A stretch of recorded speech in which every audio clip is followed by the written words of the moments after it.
Welcome to Pros Know with Boise Cascade. I'm Greg Wells. Today I'm with Dan Cheney, Director of Engineering. Morning, Dan. How are you?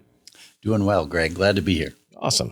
Hey, I know your team gets a lot of questions on I-Joists and cutting holes. Can you talk a little bit about that? What makes I-Joists so special if you're running ductwork? Oh, you bet. Great question, Greg. So I-Joists in particular, you have the ability to cut holes up to 22 inches in length out towards the middle of the member because of the OSB web that is friction fit in between the two high-strength LVL flanges.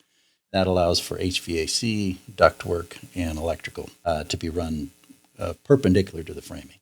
Yeah, so along those lines, what does that really mean for the builder? I mean, a 22-inch hole, that's pretty big. So, what's a typical HVAC size? Usually the larger trunk sizes that are used in residential construction are up to 18 inches in width. And so that 22-inch length allows for that maximum trunk size of 18 inches to be run straight through the product itself. Oh, great. So larger holes makes it easy to cut, kind of gives them a little bit of flexibility in the process. It does. So when you're talking about I-Joists, what do builders actually gain from the ability to cut these holes? Yeah, Greg, there's three big ones. Design flexibility is probably the largest. The ability with some pre-planning to run your ductwork pretty much in a straight line gives that advantage of fewer fittings and higher efficiency of the system. The second one being labor efficiency, so less rerouting around the structural members in the floor system. And then the third is just a tighter floor profile, so no drop ceilings or bulkheads to hide that ductwork. Everything is within the floor cavity itself. Let's take a look at this picture on the screen right now so we can actually show a real-world example of what Dan has been talking about. Dan, as we can see on the photo here, there's holes that have been cut into the I-joist. Now, these have been cut after the house has been framed, correct? That's right, Greg. Each joist comes with allowable zones for where holes can be cut more efficiently. Basically, out towards the middle, lower shear zones, you can cut larger holes. As you get to the edges or the ends of the joist, holes need to be smaller. But I imagine most of the time it's fairly standard, so it just makes it easy for the framers to cut holes in the correct location. Once they kind of get used to it and understand what they can do and what they can't do.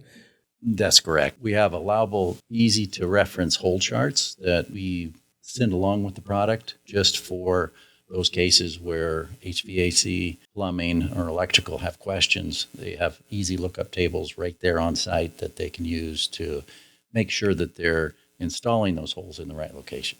Oh, that's fantastic. So if they have questions on cutting the holes, we have that information available. What happens if they cut a hole in the wrong location? If they do, and by the way, that never happens, we have a team of engineers located across the U.S. that can help with in those instances where we're outside the normal design parameters developed for the product. So it sounds like it's very easy to cut holes. It's simple. Follow some easy steps. Make sure you're consistent. Are there any things that builders or framers need to make sure they don't do?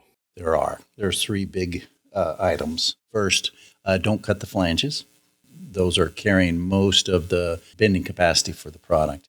Secondly, avoid cutting too close to the ends because those are higher shear zones and the web material is carrying more of the loading. And then third, always refer to our proprietary software and or literature for that information.